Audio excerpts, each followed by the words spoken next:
सभी स्टूडेंट्स को मेरा प्यार भरा नमस्कार। तो कैसे हो आप लोग? आशा करता हूँ आप सभी स्वस्थ होंगे, मस्त होंगे और शानदार तरीके से अपनी स्टडी में लगे होंगे। तो बात कर लेते हैं आज की इस क्लास में। आज की इस क्लास में हम अपनी बुक ऑफ फ्लेमिंगो की एक नई पोइम, कौन सी, ए रोड साइड स्टैंड है, वो पढ़ने वाले हैं।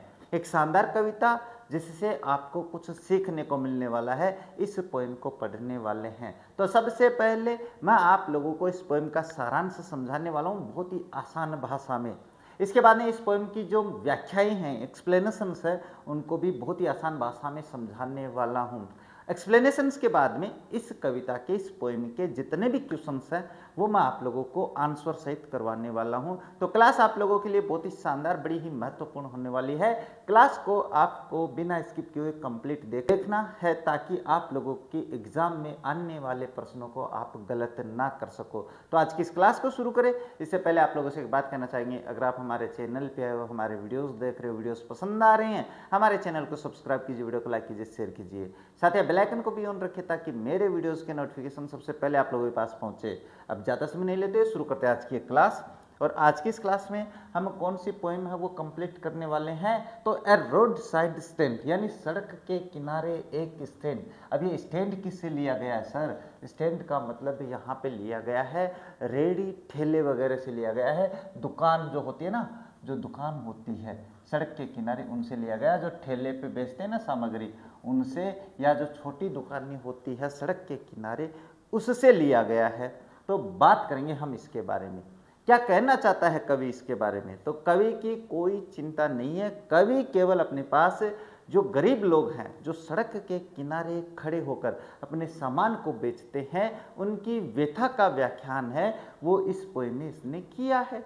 तो सबसे पहले तो हम पढ़ेंगे अपने कवि का परिचय। कवि का परिचय मैंने आप लोगों को प्रत्येक पोएम में बताया था, याद करना ही है। मैंने हर कविता में आप लोगों को बताया है। और आज हम पढ़ेंगे अपने जो कवि हैं वो कौन है। तो अबाउट द पोइट में बात करें तो हमारे जो कवि हैं वो रॉबर्ट फ्रॉस्ट है भाई। रॉबर्ट फ्रॉस्ट 1874 टू 1963 इनका जीवन काल रहा है। Is a highly acclaimed American poet of the 20th century. वे 20वीं सदी के अमेरिका के बहुत ही जाने माने, फेमस, जिनको अपन कहते हैं ना, फेमस कवि थे भाई, बहुत ही ज़्यादा 20वीं सदी के। Robert Frost wrote about characters. एक और खास बात बता देते हैं, जो रॉबर्ट फ्रॉस्ट है, इन्होंने अपने पास पात्रों के बारे में लिखा है, यानी कविता में अपने पात्र जितने भी होते हैं उनके बारे में लिखता है। पीपल, लोगों के बारे में लिखता है। एंड लैंडस्केप, और परिदृश्य, लैंडस्केप का मतलब प्रकृति की जो परिदृश्य है उनके बारे में, जैसे पहाड़ों का वर्णन है, जंगल का वर्णन है, अपने समुद्रों का वर्णन है, ऐसे लैंडस्केप्स होते हैं उनका वर्णन ये करते हैं। His poems are concerned with human tragedies and fears. एक और बात बता देते हैं, इनकी कविता में चिंता दिखाई जाती है भाई। कंसर्न्ड का मतलब होता है विचार, चिंतन जो भी होता है, विथ ह्यूमन ट्रेजेडीज, मानवीय जो दुख है और जो डर है, इनसे बिल्कुल, इनके बारे में अपने कंसर्न यानी चिंतित है, इनके बारे में विचार करती है।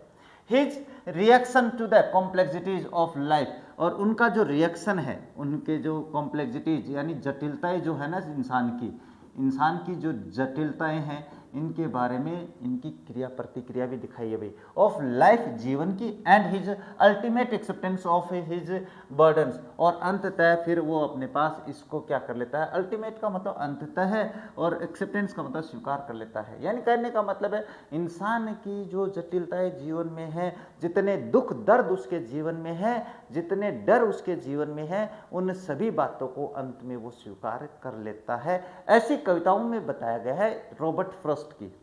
Stopping by the woods on a snowy evening, एक बात बता देते हैं, यानी अपने एक जंगल है भाई, वुड्स का मतलब जंगल, ऑन ए स्नोवी इवनिंग, एक अपने पास बर्फीली शाम थी, वहाँ पे अपने पास जंगल के किनारे रुक कर ब्रिचेज, यानी अपने पास क्या है, एक जो इनके कार्य है वो बता देता हूँ, ब्रिचेज, इसके अलावा mending walls are a few of his well known poems.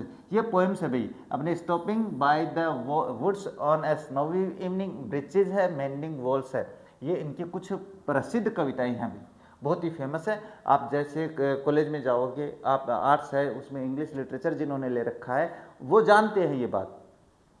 इसके बाद में क्या दिया हुआ है, हाँ, in the poem A road side stand, Frost presents the lives of the poor deprived people with pitiless clarity and with the deepest sympathy and the humanity. इस कविता मतलब ए रोड साइड स्टैंड में रॉबर्ट फ्रॉस्ट है उन लोगों का दुख दर्द व्यक्त करते हैं जो सड़क के किनारे या अपने दुखों में खोए रहते हैं या अपने पास लोगों से आस लगाए बैठे हैं और फिर उनके प्रति वो अपनी गहरी सहानुभूति और मानवता दिखाता है। बस ये कवि का परिचय हो जाता है। तो अगर कवि का परिचय पूछ लेवे तो ये करके आना है, आप कर सकते हो, इतनी आसान भाषा में कहीं नहीं मिलने वाला है।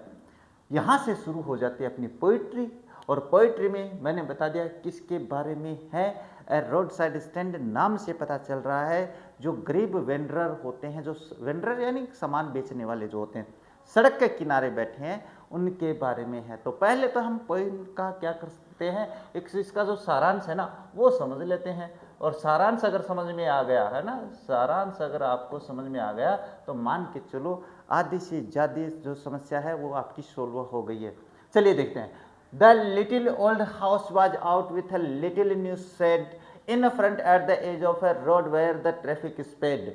इसके बाद में a roadside stand that too pathetically played it would not be fair to say for a doll of bread। चलिए यहाँ तक अब एक बार समझ लेते हैं, इसके बाद में आगे चलेंगे। द लिटिल ओल्ड हाउस एक छोटा सा घर है और was out with a little new shed और उसके आगे एक छोटी सी उसने क्या है अपने पास जो छायादार, ये जो शेड का मतलब छाया यानी टेन वगैरह निकाल कर उसने अपने घर के आगे टेन वगैरह वो निकाल रखी है। तो जो लोह के पत्रे वगैरह की दुकान है वो बना रखी है। इसका मतलब ये होता है जैसे ये अपने घर है, इस घर के आगे इसने अपने पास ऐसे करके कुछ और अपनी दुकान है वो अरेंज कर रखी है ऐसे, बस यहाँ पे और यहाँ पे अपने सामान है वो लगा रखा है, इस तरीके से कर रखा है। In front at the edge of the road where the traffic spade.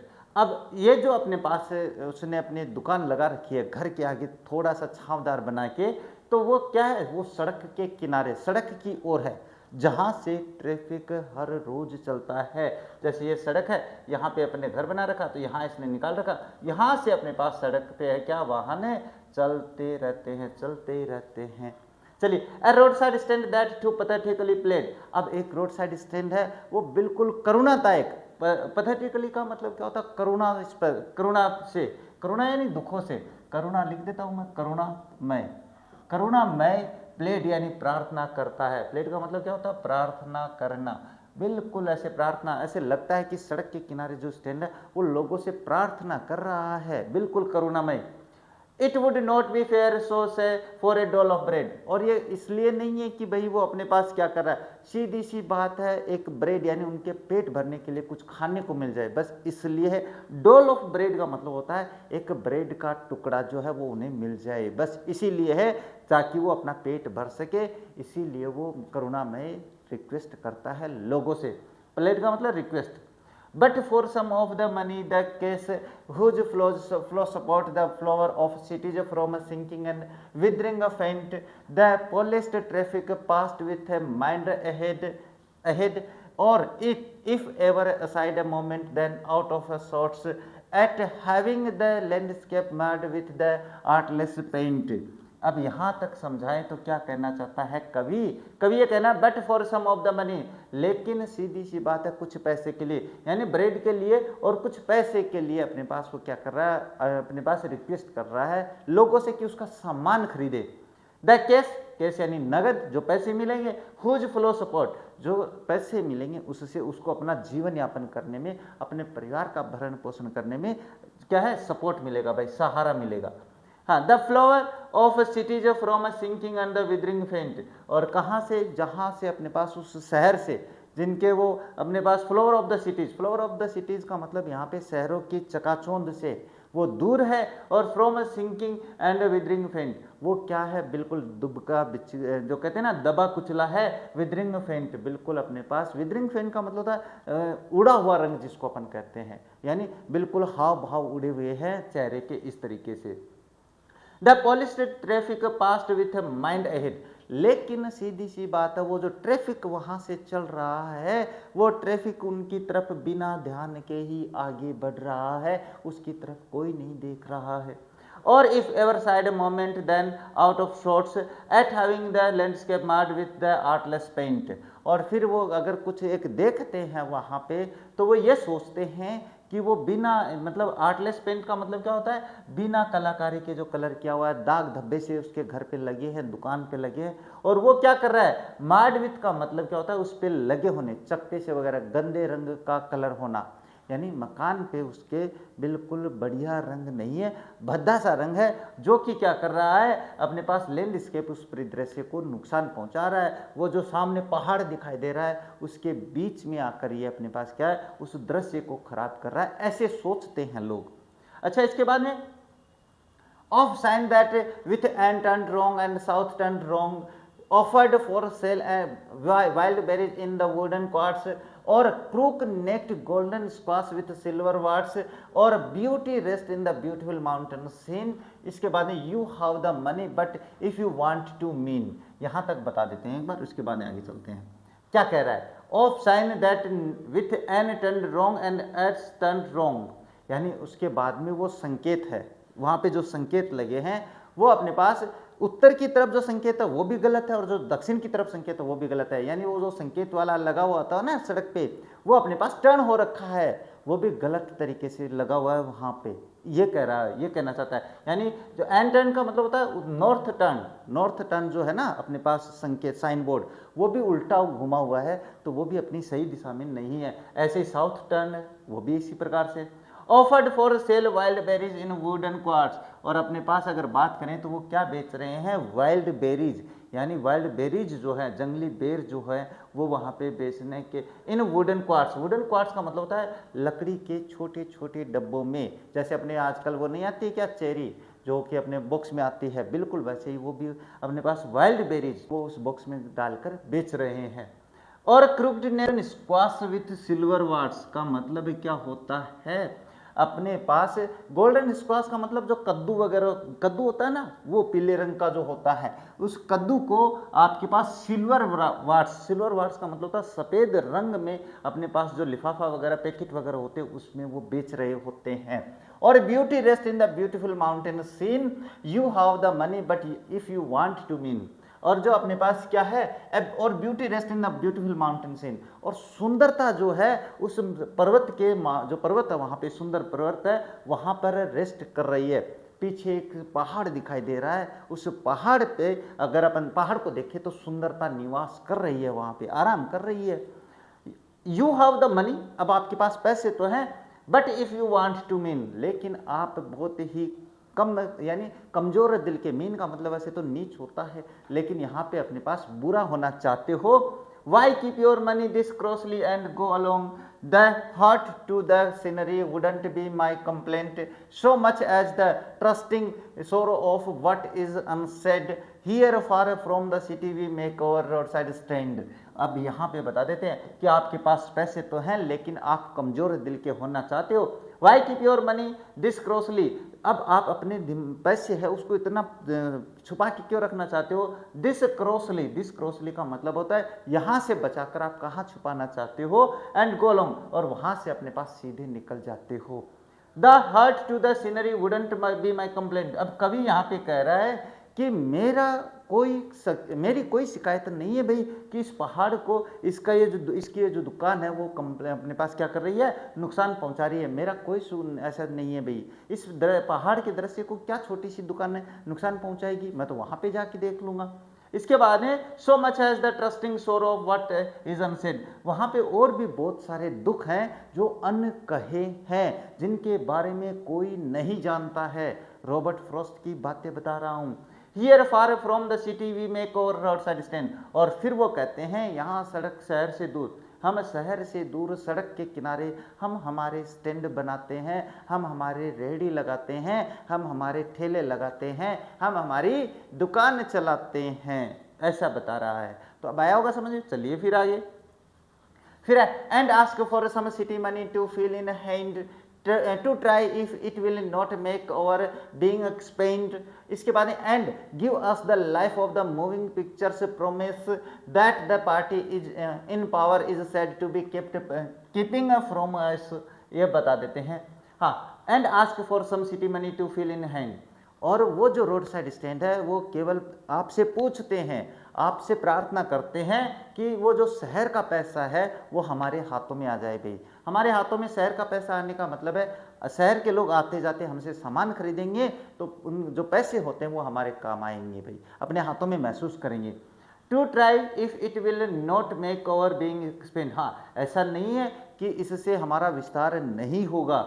And give us the life of the moving pictures promise, और जो चलते फिरते जो मूविंग पिक्चर्स का मतलब होता है जलती फिरती जो तस्वीरें हैं जो हम जागते देखते हैं, वो अपने पास क्या है, वो प्रोमिस करती है, वादा करती है, that the party in the power is said to be keeping from us. वो ये जो पार्टी रूल में होती है, जो सत्ता में होती है, वो वादा करती है कि हमें ये चलती फिरती जो तस्वीरें हैं ये हम इसे बदलेंगे। यानी नेता लोग जो होते हैं वो वहाँ पे वादे करके भूल जाते हैं। इसके बाद में क्या है, it is in the news that all this pitifully bought out and the mercifully gathered in to live in villages next to the theatre and the store where they won't how to think for themselves any more. अब यहाँ से यहाँ तक की पंक्तियों का भावार्थ बताऊं तो क्या कहना चाहता है कवि। It is in the news, खबरों में ये है, समाचारों में ये है, दैट ऑल दीज पीटीफुल किन, ये सारे जो दयनीय, पीटीफुल का मतलब दयनीय होता है, किन यानी ये जो किन वैसे होता है रिलेटिव रिश्तेदार, लेकिन यहाँ पे इन लोगों से लिया गया है जो स्टैंड बना के रहते हैं। ये जो जितने भी दयनीय स्थिति के लोग हैं are to be bought out, उनको जबरदस्ती वहां से निकाला गया है। कहाँ से मैं बता देता हूँ, एंड मर्सीफुली गेदर्ड इन, और उनको बिल्कुल दयाहीनता के भाव के बिना, यानी बिना दया के, मर्सीफुली का मतलब बिना दया के, गेदर्ड इन, उनको एक जगह इकट्ठा कर दिया गया है। कहाँ पे, टू लिव इन विलेजेस, वहाँ पे गाँव में रहने के लिए, next to the theatre and the store, यानी एंड द स्टोर्स, यानी वहाँ से गाँव से तो बुला लिया जाता है और बाद में शहरों में जाते ही जैसे थिएटर है, कोई बड़ा स्टोर है, उसके पास ये अपने पास क्या है, झुंड में रहना शुरू कर देते हैं, एक झुग्गी झोपड़ियाँ बना के रहना शुरू कर देते हैं। Where they won't how to think for themselves any more, जहाँ पर वो अपने बारे में और कुछ नहीं सोच पाते हैं। ये इन पंक्तियों का भावार्थ है भाई। जैसे गांव से लोगों को बुलाया जाता है शहरों में और वहाँ जाके हालत ऐसी हो जाती है कि कच्ची बस्ती में रहना पड़ता है, तो फिर वहाँ पे वो अपने बारे में सोचना बंद कर देते हैं। नेक्स्ट है, while greedy good doors beneficent beasts of prey swan over their lives enforcing benefits that are calculated to soothe them out of their wits, and by teaching them how to sleep they sleep all day, destroy their sleeping at night the ancient way। अब यहाँ से अपन थोड़ी सी चर्चा कर लेते हैं क्या कहना चाहता है। यहाँ पे है while greedy good doors, greedy good doors का मतलब होता है लालची जो अपने पास काम करने, डोर्स का मतलब होता है कर्ता, कर्ता कौन, सब्जेक्ट, लेकिन यहाँ पे जो काम करने वाले हैं उनसे लिया गया है, जो अपने पास ठेकेदार वगैरह लोग हैं, जो राजनीतिज्ञ लोग हैं, जो अपने पास सरकारी लोग हैं, उनसे लिया गया है। बेनिफिशेंट बीस्ट्स ऑफ प्रे, और वो क्या है, लाभकारी शिकारी लोग हैं भाई, जो अपने शिकार से, जंगली शिकारी हैं जो कि अपना शिकार करते हैं अपने लालच के लिए, अपने लालच में उन लोगों को वहाँ पे इकट्ठा करते हैं। Swarm over their lives enforcing benefits, और उनके ऊपर, उनके जीवन के ऊपर ऐसे बिल्कुल स्वान, जैसे अपने मधुमक्खियों का छाता नहीं होता है क्या, वैसे उन पे मंडराते रहते हैं अपने लालच के लिए, अपने फायदे के लिए। इसके बाद that are calculated to soothe them out of their wits, और इससे क्या होता है कि ये उनके ऊपर छाए रहते हैं, उन पे दबाव बनाए रखते हैं, तो फिर वो अपने पास क्या है, अपनी बुद्धि को खो देते हैं, अपनी जो दिमाग है उनसे आउट ऑफ हो जाते हैं, अपने बारे में सोच ही नहीं पाते हैं। And by teaching them how to sleep they sleep all day, और फिर वो उनको सिखाते हैं कि आपको दिन में कैसे सोना है, रात को कैसे सोना है, और वो फिर अपने पास उनके नियमों के अनुसार सोना शुरू कर देते हैं। Destroy their sleeping at night then the ancient way, और बिल्कुल अपने पास वो तरीका जो कि अपन रात में सोते हैं आराम से, उस पुराने प्राचीन तरीके को क्या है वो नष्ट कर देते हैं, यानी वो दिन में तो सोते हैं, रात को काम करवाते हैं। इस तरीके से अपने पास लोग हैं, अपने फायदे के लिए उनका फायदा उठाते हैं, तो ये पोइट्री हो जाती है। इसके बाद में आगे देखते हैं, तो हाँ, sometimes I feel myself I can hardly bear the thought of so much childish longing in vain the sadness that locks near the open window there that waits all day in almost open prayer भाई। अब यहाँ पे थोड़ी सी बात करें तो क्या है, sometimes I feel myself I can hardly bear, कभी कभी मेरे मन में ख्याल आता है, मेरे किसके, कवि के, आप मेरा मत सोच लेना, हाँ, कभी कभी मेरे मन में ये ख्याल आता है, मैं सोचता हूँ, महसूस करता हूँ, जो कि मैं बहुत ही मुश्किल से सहन कर सकता हूँ, ऐसा विचार मेरे मन में आता है। The thought of such so much childish longing in when. बिल्कुल वैसा ही जैसे मेरे बचपने में मेरे जो विचार आते थे, बचपन में अपने विचार होते हैं कि हम है ना इनके दुख मिटा दें, इनके दुख मिटा दें, अपन ऐसा कर लेंगे तो ऐसा हो जाएगा, ऐसा कर लेंगे तो ऐसा हो जाएगा, वैसे विचार मेरे दिमाग में आते हैं जो कि बिल्कुल व्यर्थ है भाई। वेन का मतलब होता है व्यर्थ में, है ना, ये व्यर्थ है भाई, मेरे विचार ऐसे बचपने के विचार व्यर्थ ही होते हैं भाई, कोई मतलब नहीं होता उनका। The sadness that lurks near the open window there, और वो दुख जो उनकी खुली खिड़कियों के सहारे लर्क यानी चलता रहता है कि जैसे एक खिड़की खुलेगी दुख अंदर आ जाएगा, वो होता है लक्स। इसके बाद में the waits that waits all day in the almost open prayer, और जहाँ पर अपने पास वो हमेशा खुले में इस बात की प्रार्थना करते रहते हैं। वो कौन, वो लोग।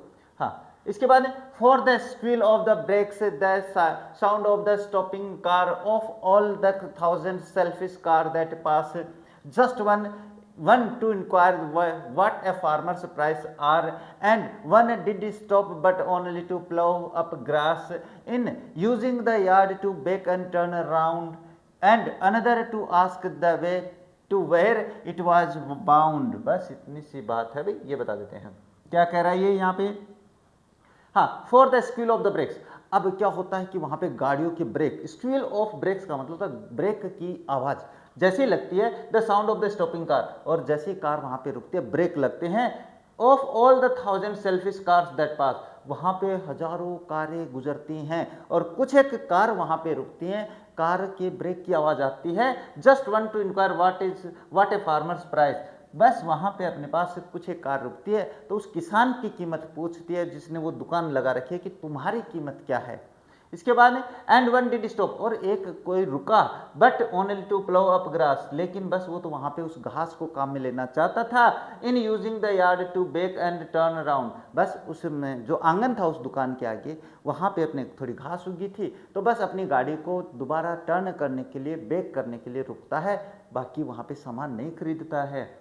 And in using yard back, हाँ, and another to ask the way to where it was bound, और एक और रुकता है वहां पे और वो पूछता है कि ये रास्ता आगे कहाँ जाएगा। मतलब अपने मतलब के लिए लोग वहां पे रुकते हैं, बड़े मतलबी लोग हो रखे हैं भाई। इसके बाद में है and another to ask could they sell it a gallon of gas, they couldn't this crossly, they had none didn't it see, no in the country money the country scale of gain, This requisite lift of the spirit has never been found।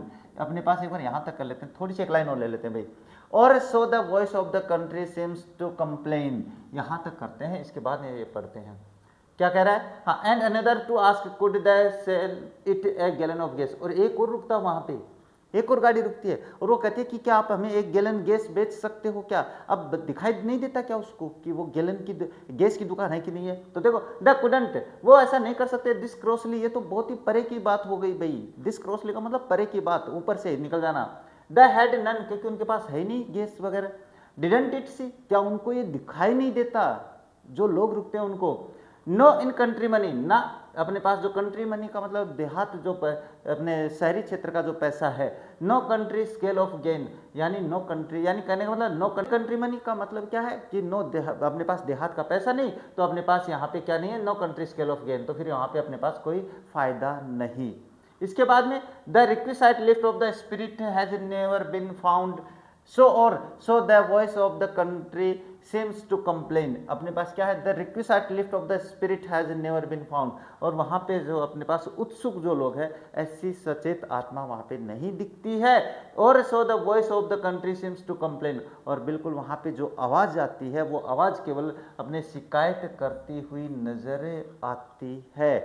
इसके बाद क्या दे रखा है, I can't help ऑनिंग the great relief it would be to put these people at one stroke out of their pen, and then next day as I come back into the scene I wonder how I should like you to come to me and offer to put me gently out of my pain। बस यहाँ पे देखते हैं, इसके बाद में हाँ ये पोइट्री आपकी कंप्लीट हो जाएगी भाई।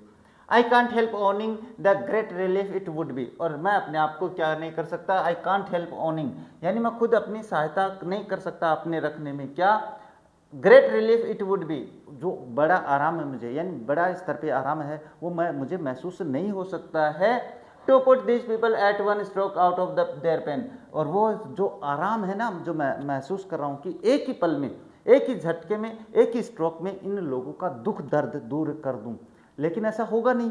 इसके बाद में and then next day as I come back into the sane, और दूसरे दिन जब मैं अपने पास उस परिदृश्य में आता हूँ, सेन यानी उसी परिस्थिति में आता हूँ, I wonder how I should like you to come to me, फिर मैं देखता हूँ कि मैं ये सोचता हूँ कि आप लोगों को मेरे पास कैसे आना चाहिए, and offer to put me gently out of my pain, और किस तरीके से आप मेरे इस कष्ट से मुझे बाहर निकाल सकते हो। मैं ऐसे लगता है कि जैसे मैं वापस वो परिस्थिति देखता हूँ तो मैं आपसे प्रार्थना करूँगा कि आपको मेरे पास आना चाहिए और मुझे इन कष्टों से, ये जो कष्ट मुझे महसूस हो रहा है, इससे बाहर निकालना चाहिए। ये आपकी पोइट्री हो जाती है। बड़ी पोइट्री बस यही है, बाकी तो सारी छोटी आप लोगों ने पढ़ ली होगी पीछे वाली।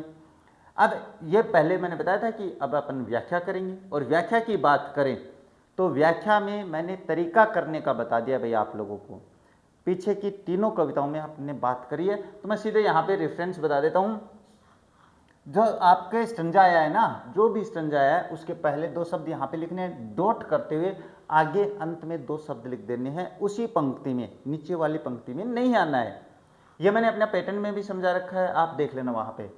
रेफरेंस सबसे पहले लिखा जाता है, और रेफरेंस का मतलब संदर्भ, जो मैंने अपने पीछे की क्लास में बता दिया आप लोगों को। इसमें क्या लिखते हैं, इसमें कविता का नाम और कवि का नाम लिखते हैं। किस तरीके से लिखेंगे, जो मैंने यहाँ पे लिख रखा है।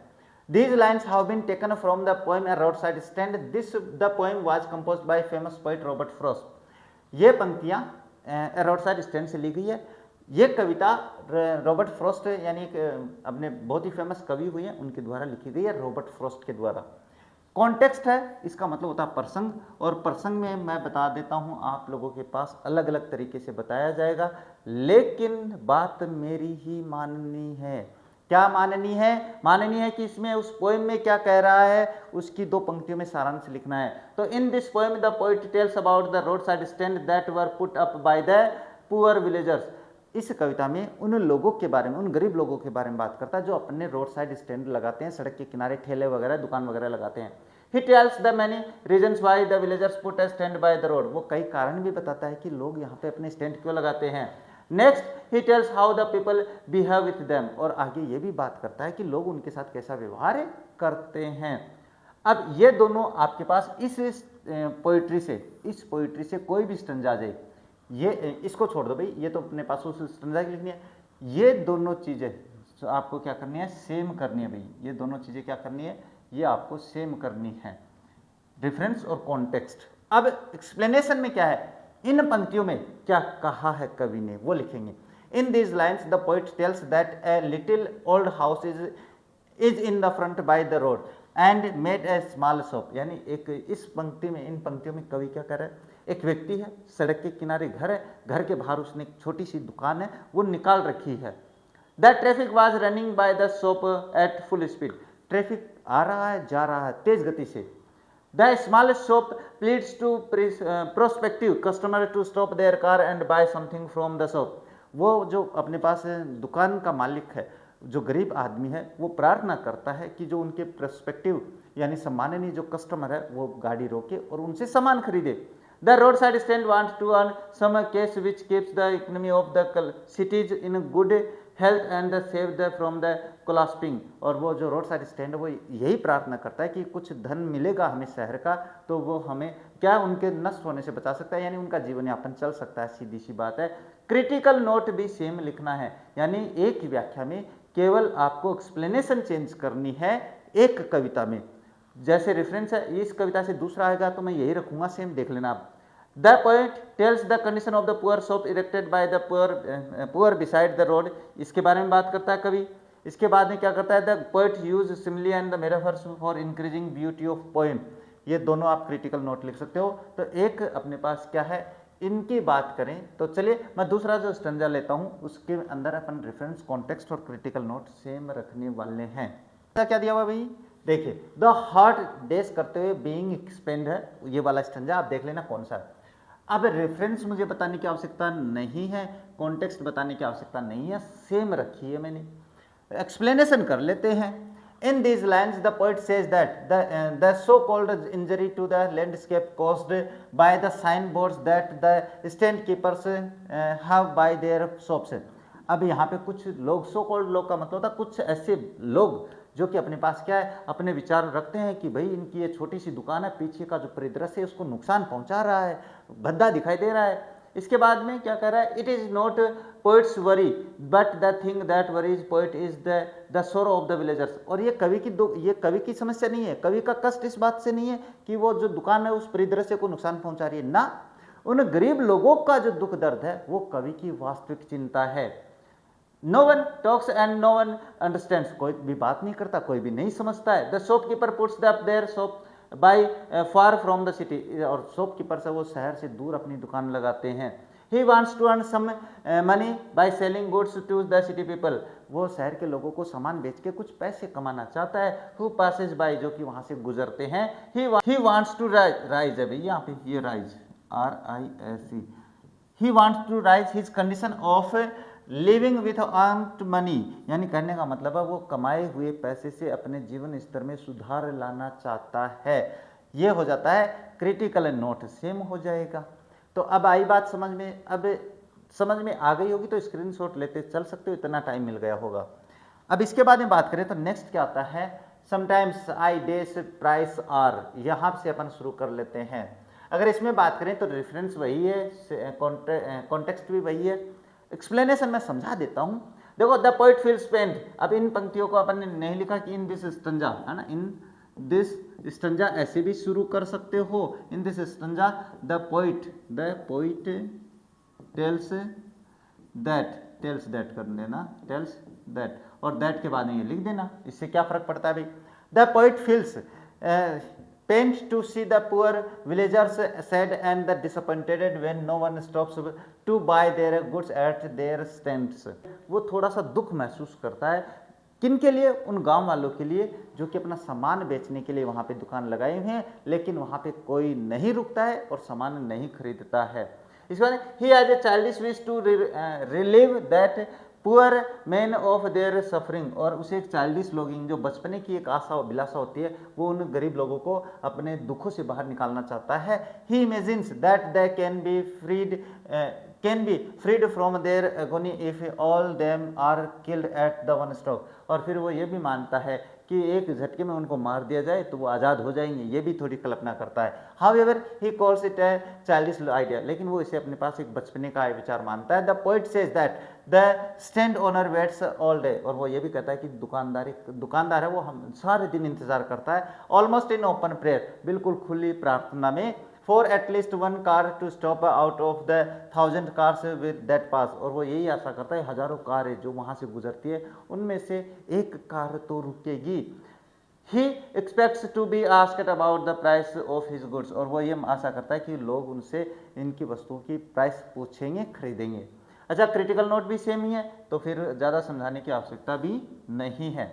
अच्छा, नेक्स्ट बात करें तो क्या है, and one that didn't it see वाला अपने स्टंजा देख लेना। अब आप लोग कहीं देखोगे सर स्टंजा पूरा नहीं लिखा है, मैंने पोइट्री पढ़ी है, वहाँ पे देख लेना, ये दोनों सेम है, एक्सप्लेनेशन है। इन दिस लाइन्स, ये छोटा सा स्टंजा तो इसमें मैं बता देता हूँ। In this line the poet says that sometimes a car stops to use the yard to back and turn round, यानी वो कवि कहता है कि कभी कभी एक कार रुकती है, लेकिन वो उस आंगन को, वो जो वहाँ पे चौक है ना, उसको काम लेने के लिए, अपनी गाड़ी मोड़ने के लिए काम में लेता है। Another stops to ask about the route it should take to reach its destination, और दूसरा कोई रुकता है तो ये पूछता है क्या ये रास्ता वहाँ जाएगा। इसके बाद still another to ask if they would sell it a gallon of gas, और एक और रुकता है जो कहता है कि क्या वो उसे गैस बेच सकता है, विच दे डिडंट डू, जो कि वो कर ही नहीं सकते। Ironically none stops to buy the stand owner's things, लेकिन आयरनिकली विडंबना यह है कि कोई भी लोग वहाँ पे उस दुकानदार का सामान खरीदने के लिए नहीं गाड़ी रोकते हैं। ये दोनों सेम हो जाते हैं और ये अपनी एक्सप्लेनेशन है वो कंप्लीट हो जाती है। अब कोई स्टंजा अगर रह गया है, कोई स्टंजा अगर रह गया है, वैसे तो यही है, इनके अलावा कुछ आएगा भी नहीं, गारंटीड है। किसी भी एग्जाम की बात कर लेना, चाहे आप अपने यूपी बोर्ड देख लो, बिहार बोर्ड देख लो, आरबीसी बोर्ड देख लो, इनके अलावा नहीं आएगा। अब क्वेश्चंस की बात कर लेते हैं, थोड़ा सा जिनको इंपॉर्टेंट बता दूं, पक्का याद कर लेना भाई। What was the plea of the folk who had put up the road side stand, सबसे पहले इसी को इंपॉर्टेंट लगा लो भाई। उन लोगों की क्या प्रार्थना है जो सड़क के किनारे अपना स्टैंड लगा के रहते हैं। द फोल्क हु, फोल्क मतलब ग्रामीण, who had put up the roadside stand pleaded to city dwellers to stop and buy their wares so as to enable them to earn some extra money for a decent living। यानी कहने का मतलब है कि वो जो लोग वहाँ पे दुकान लगाए हुए हैं वो लोगों से ये आशा करते हैं कि शहर के लोग आएंगे और उनका सामान खरीदे जिससे उनका जीवन थोड़ा आसान हो जाए। They wanted that the rich people who passed from there in their cars should stop there and buy some goods from them। वो ये मानते हैं कि शहर के लोग जो वहाँ पे गाड़ियाँ से गुजरते हैं वो वहाँ पे रुके और उनका सामान खरीदें। The money that these folks would earn from the rich people would help them to lead a better life। और वो ये आशा करते हैं कि जब हम अमीर लोग हमसे सामान खरीदेंगे तो हम अपना जीवन वो अच्छे से बिताएंगे। What is the childish longing, ये प्रश्न भी रिपीटेड होता है, रिपीट होने वाला प्रश्न है भाई। The folk who had put up the roadside stands, why is it in vain, ये व्यर्थ क्यों है भाई। तो देखो the childish longing that the poet refers to, वो अभिलाषा जो कि कवि की है वो क्या बताना चाहता है, is the dreams and desires of the rural folk who have a childlike longing for a better life that they hope to live with the help from the city dwellers। यानी कहने का मतलब वो बचपने की आशा जो लॉन्गिंग अभिलाषा वो क्या है कि भाई शहर के लोग यहाँ पे रुके इनसे सामान खरीदे ताकि इनका जीवन सही हो सके। इसके बाद में their longing is in vain because, उनकी ये आशा अभिलाषा व्यर्थ में है क्योंकि the city folk are not willing to help them and so their childish longings are not likely to be fulfilled. और शहर के लोग वहाँ पे नहीं रुकते हैं इसलिए उनकी जो अभिलाषा है ना वो फुलफिल नहीं होने वाली है। अच्छा नेक्स्ट बात करें तो नेक्स्ट है why does Robert Frost sympathise with the rural people. ये ठीक ठाक प्रश्न है, मैं बता देता हूँ भाई। Robert Frost is in pain over the plight of the rural people, यानी कहने का मतलब है जो रॉबर्ट फ्रॉस्ट है वो बड़े दुखी हैं उनकी कंडीशन देख के। Who are ignored and neglected by rich politicians, जो कि अपने पास अमीर लोगों के द्वारा और राजनीतिज्ञों के द्वारा बुला दिया गया है, नेग्लेक्ट कर दिया गया है। The government and the ruling party are unconcerned about their well being, और जो सरकार है जो कि अभी सत्ता में है वो भी उनके बारे में नहीं विचार करती है। That dupe them by making false promises, वो उनको झूठ मूठ का वादा करते हैं। Which they then fully exploit for their own selfish gain, फिर उनको वो अपने फायदे के लिए उनका फ़ायदा उठाते हैं अपने खुद के फ़ायदे के लिए। इसके बाद दस making Frost sympathise with the rural people poor, इसीलिए वो ग्रामीण जो गरीब लोग हैं उनके प्रति अपनी दया भावना दिखाता है। Right the theme of the poem central idea, ये तो आपको हर पोएम का याद करना ही है। अगर आपके पास 3 नंबर का क्वेश्चन आता है तो वो यहीं से आता है मोस्टली, तो हर कविता की थीम याद कर लेनी है। The central idea of the Robert Frost road side stand is the stark contrast between the lives of the rural impoverished people and the wealthy in different city dwellers. यानी कहने का मतलब है इस कविता का जो मुख्य विचार है वो ये है जो गरीब लोग रहते हैं जो कि बिल्कुल ही गरीबी से ग्रसित हैं और जो अमीर लोग हैं जो उनके बीच के जो विरोधाभास है उनके बारे में बताता है। The poem explores the struggles of the rural folk who operate as road side stand, यानी कहने का मतलब ये कविता ये एक्सप्लोर करती है, व्याख्यान करती है जो सड़क के किनारे ग्रामीण गरीब लोग अपनी दुकान लगा के रहते हैं, hoping to sell their goods, जिनको ये आशा है कि वो अपना सामान बेच देंगे, but are largely ignored by the passing city traffic, लेकिन वो शहर के द्वारा जो गाड़ियाँ जाती है शहरी लोगों की वो उनको ध्यान नहीं देते उनकी तरफ। It highlights theme of the economic disparity, और ये अपने पास हाईलाइट करती है, ये विशेषता बताती है अपने पास इकोनॉमिक आर्थिक डिस्पैरिटी का मतलब आर्थिक निराशा। इसके बाद में सोशल आइसोलेशन, सामाजिक अलगाव जिसको अपन कहते हैं, and the yearning for recognition and the better life, और जो अपनी पहचान के लिए और अच्छे जीवन के लिए मतलब उत्साहित रहते हैं। Ultimately, the poem critiques the social neglect of the rural communities and the impact of modernity on the traditional livelihood। और अंततः कविता केवल यही बात बताती है कि जो कम्युनिटीज़ है ग्रामीण लोग हैं उनको नेग्लेक्ट कर दिया जाता है, उनके बारे में कोई प्रभाव नहीं है, बस यही बताता है। And impact of modernity on the traditional livelihood, और एक प्रभाव दिखाता है आधुनिकता का जो सीधा साधा जो जीवन है अपने पास जो परंपरागत जीवन है उस पर। तो ये हो जाती है थीम। इसके बाद में why do the people driving in the cars stop sometimes, ये भाई कभी कभी गाड़ियाँ क्यों रुकती है, तो ये देख लेना। ये वैसे प्रश्न में समझा दिया मैंने पैराग्राफ में भी, पोइम में भी समझा दिया, व्याख्या में sorry. What would be the great relief of the poet in the context of the village folk. जो अपने पास लेखक है, जो कवि है, उसका जो मुख्य जो आराम महसूस होगा ग्रामीण लोगों के प्रति किस संदर्भ में है। तो देखो, the poet says that he would be happy to own the great relief if the pains of the village folk are in removed at the one stroke only. कवि ये कहता है कि जो अपना अंतिम स्टंजा था उसमें, कि अगर इन लोगों का दुख दर्द एक ही पल में हटा दिया जाए तो मैं बड़ा खुश होऊंगा। The poet wishes to lift the poor people out of their pain. वो ये चाहता है कि इन गरीब लोगों को अपने कष्ट से बाहर निकाले, पॉवर्टी गरीबी से बाहर निकाले, एंडलेस मिजरीज और जो अंतहीन दुख दर्द है उनसे भी बाहर निकाला जाए। But as the reality is different, लेकिन वास्तविकता अलग है। He is sad and thinks that the death at one stroke can end all their grief and the suffering. और वो ये मानता है कि केवल मृत्यु ही एक स्ट्रोक में इनको सारे दुखों से मुक्त कर सकती है। However he appeals to party in power to relieve these farmers out of their pains. हाँ, यद्यपि वो अपने पास जो सत्ता में पार्टी है उससे रिक्वेस्ट करता है कि इन लोगों को अपने दुख दर्द से बाहर निकाले। तो ये आपकी पोइट्री कंप्लीट हो जाती है। तो यहाँ पे जो अपने पास इस अगर अपन बात करें तो कंप्लीट तो हो ही चुकी है। इसमें अपने जो पोइट्री थी, है ना, पोइट्री का जो सारांश था वो भी आप लोगों ने समझ लिया है। व्याख्या का करने का तरीका भी मैंने बता दिया, बहुत ही आसान। क्वेश्चंस मैंने बता दिए हैं जो इम्पोर्टेंट है उनके बारे में भी, और ये 5-6 क्वेश्चन है तो याद तो कर सकते हो। तो मुझे लगता है क्लास आप लोगों को पसंद आई होगी। अगर क्लास पसंद आई है तो वीडियो को लाइक और शेयर जरूर कर देना।